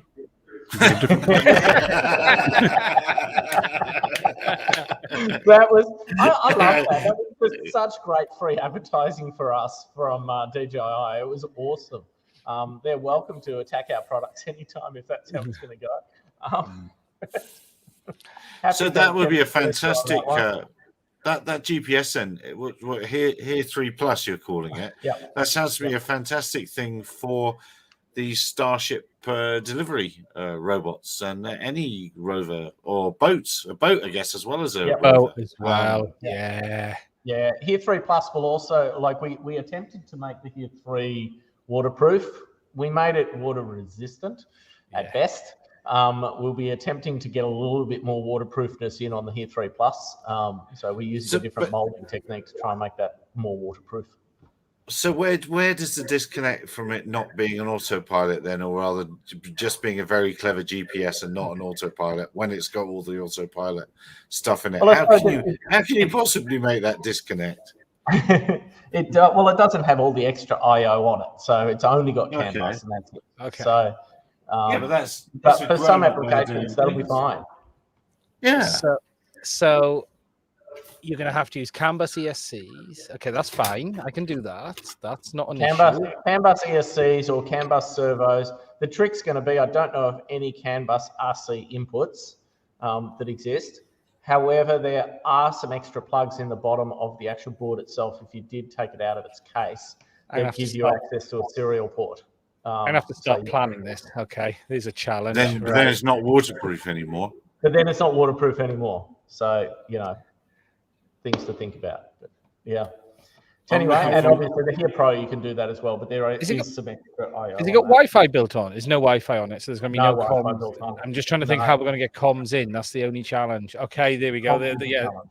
Yeah. So anyway, we'll send you one shortly. So yeah, I'm looking for my one of the we all know what that is, but I'm looking for the one with the GPS on it. Because I'll just say that's an early version of it. It's got a GPS exactly. built. What was it? Was that the two? The two, wasn't it? That was a terrible GPS, though. Yeah. The thing was terrible. It was deaf as a post. Deaf as a post. It could have been something with all the thing, but it was fun at the time, back in the day. Wow. And where's your new office? Is it in Ballarat? No, we're in Geelong. So we're Geelong. We're about 150 metres, I think, away from the central. Is it how long, Damon? You've been doing the walk? About 150 metres, you reckon? 200 metres away from the train station? Yeah, like 200 metres. Yeah. So right in the centre of Geelong. So it's pretty cool. Just a quick walk down the waterfront. So yeah. And Geelong's not a million miles away. No, hang on. Which one's Geelong's the bottom side of Melbourne, isn't it? Yep. Yeah, we're on the bottom side of the bay. Yeah. Yeah, that's right. Okay, yeah, I remember. South of the Formula One track. Yes, exactly. That's quite a long way from home for you, isn't it? Ballarat's about 100 kilometres away from that, but we moved out of Ballarat ages ago. Just before the pandemic. Yeah. Lady that used to make our breakfast come from Ballarat. One was doing a balloon in there. It's a long way home. A long way from home for Michael because he's from WA. So. Yeah. Yes. And so, Q Pilot's based in Singapore now, or would you say it's based in Australia? Hex Aero is based in Singapore. Q Pilot's Australia. Right. Okay. Q Pilot's 100% Australia. Hex Aero, we moved from Hong Kong to Singapore because obviously geopolitical reasons. Hence the question keeps coming up: are our products NDAA compliant? Every single one of our products is NDAA compliant. So that's all good. How far underwater can you get a reasonable GPS signal? About point something of a millimeter. Yeah. GPS and underwater doesn't work. Just RF and underwater doesn't work. Yeah. Yes. Anyway, we're all of our stuff is NDAA compliant. That a lot of people mistake NDAA compliant for made in USA or something like that. NDAA compliance has nothing to do with where it's made. Something can actually be made in China and be NDAA compliant, as long as it's not made by particular brands, which we will not name, or their affiliates or associations with particular political parties and things like that. But there are companies like Apple, for example. Apple products can still be used in various government facilities and they meet the NDAA compliance, even though clearly they're made in China.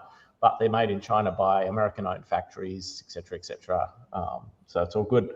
But our stuff, we make our stuff in Taiwan and USA, and we meet every single requirement needed for USA stuff. If people really want to have a hoorah made in USA sort of feel about it, then they can use the Cube Blue, which is manufactured in USA with local and imported ingredients, et cetera, et cetera. Don't want to get that one wrong and upset DJI and get in a Twitter war again, but yeah. Not there now. And almost to prove a point, the Blue UAS2 round that's going through at the moment, just about all of them are using cubes. Six out of the 11, and one of them that isn't using the cube switched from the cube because they were told by our friendly Swiss friends that they would never get approved if they used the cube, and so they switched. Another one of our good customers did a special version not using cube and then didn't get through. So it's sort of unfortunate. There's a lot of misinformation being spread in America. I mean, heaven forbid America having lobbying problems, but anyway. And misinformation. I mean, imagine. I mean, it doesn't seem possible, really. It doesn't seem possible. It's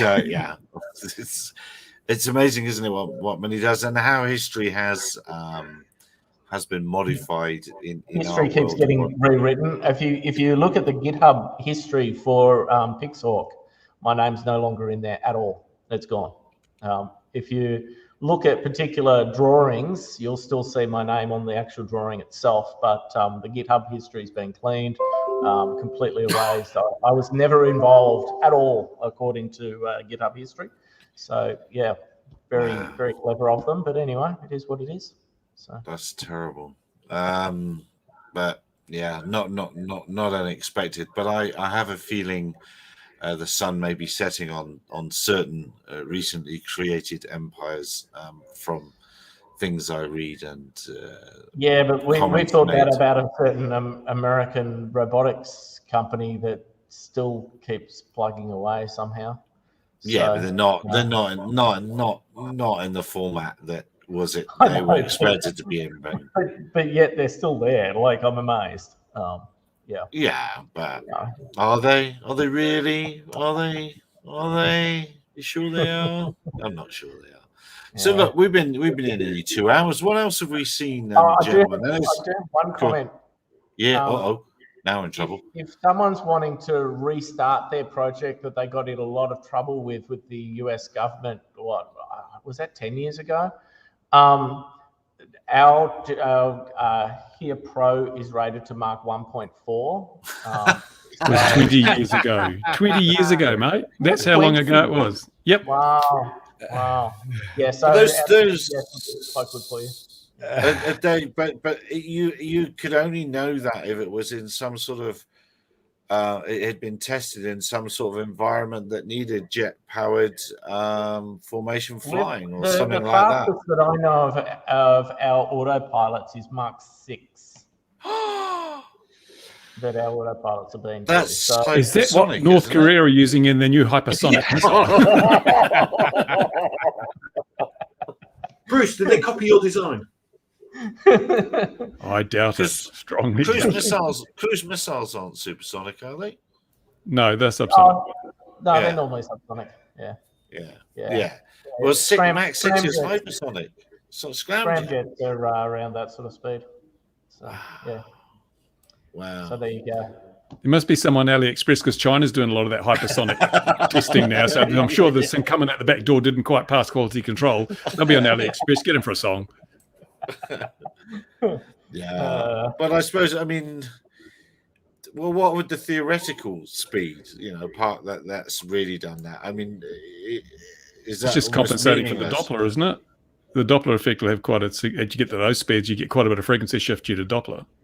Yeah, I think when you start getting into those sort of speeds with GPS, there's a mandatory bit of software that basically stops them from working with an approved GPS system. But if you were to build your own GPS system, then you just have to do a lot more clever maths and you'd be all good. But yeah, so, Starlink uses GPS to position the Starlink satellites. So they're definitely moving at a fairly quick pace. So I'm not sure. That must be interesting though, because wouldn't they be orbiting in roughly the same plane, being suborbital, being low Earth orbit? They're much lower than the GPS satellites. They'd have to be a lot lower to get it kind of Z accuracy. Yeah, they're what are Starlink? They're in between 200 and 500 kilometers, aren't they? Yeah, it's not that high. Yeah, same as the Chinese space station, isn't it? So here, I wonder if as the booster comes back to Earth, I wonder if that's using GPS to know where it took off from. Have they got a cube secretly inside? String. It's just optical flow. They get a picture of the takeoff pad. It's a bit of string. Yeah. It's on a rope. It gets winched down. They winch it down. Is there a cube inside? I was going to say, yeah. It's a bungee cord. For GPS to come back. Bungee cord. Yeah. Just remember, it's all just done in a studio at JPL anyway. So. After they moved the moon lander out of the way. Yeah. They just reverse the film. They reverse the launch film. Yeah. Yeah, mate. It's obvious, really. As soon as you start thinking, you got to think. You got to think in the modern world. And I bet they're using the precise landing thing. You know, the little LED light. The IR lock thing. Yeah, the IR lock. Yeah. That's how they get it on the ship every time. They're using the cube with an IR lock system. It'll see it just. That's how it because the IR target would definitely be the hottest IR thing in the area. Yeah, definitely. Now I understand this 250 gram thing. Remember when they went on to the moon and they dropped a hammer and a feather at the same time and they hit the ground at the same time, proving Galileo's theory? Someone's old enough, yeah. That's why they're taking no account of ballistic coefficient with a 250 gram. Doesn't matter in space. Doesn't matter from DJI drones. God. No, it's amazing what's happened in the last few years. And I genuinely think the lobbying efforts are beginning to fail and things are being seen through. And the bullshit's moving on to AAM and like that thing. Oh, what's in the box, Ian? You can't bring a box up like that and then you take your microphone off.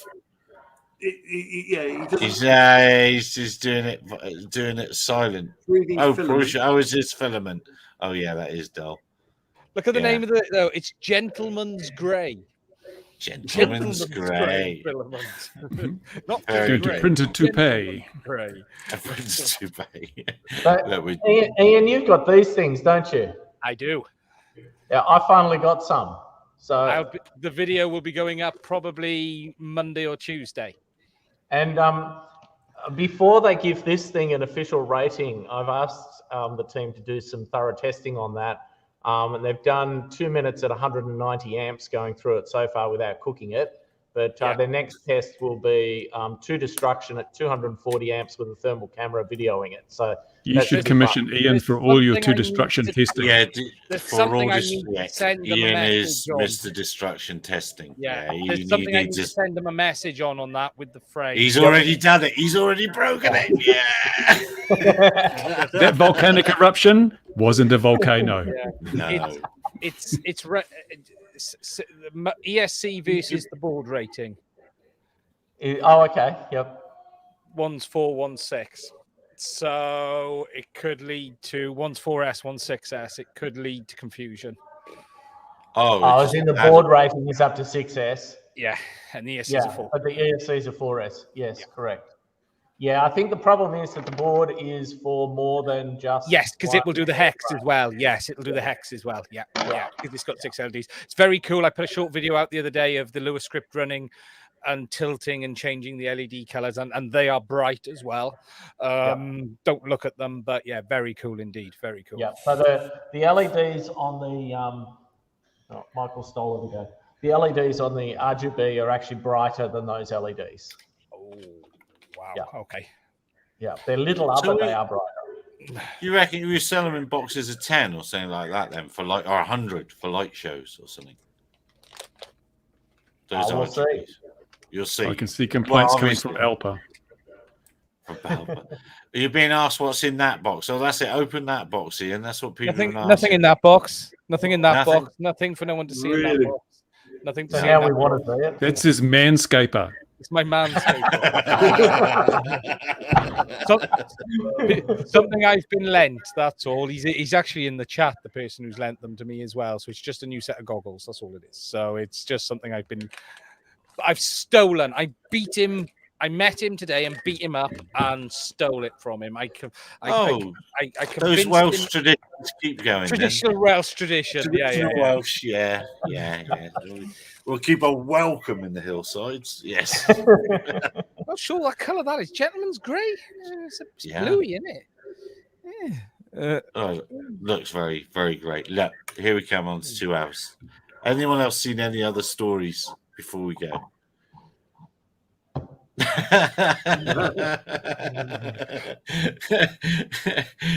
down that leak hurt. Yeah, there you go. Traditional values, traditional vegetables. Going once, going twice. Dear viewer, wherever you're in the world, be safe. do all the things your country is currently mandating. Look after yourselves. We'll see you again at And 2100. don't try and get into Australia ticking the wrong box. No, No. absolutely not. Bad move. Thanks If it says, very, "Do you very have a much for criminal joining. record?" Yes. Yeah. Yes. Important. Yeah, it was a requirement, isn't it? Well, it He's certainly been was reading my 200 years biography. ago. Yeah. That's why we really kicked him out. He didn't have a Yeah. criminal record. Don't get your assistant to do your paperwork, apparently. Yeah. Oh, let's You not could see- drag it out for that. Dear viewers, thanks very much. Philip, thank you very much. Smart new office, or is it just CGI? We'll never know unless we travel Geelong. Look after yourselves, everyone. See you next week. Bye bye for now.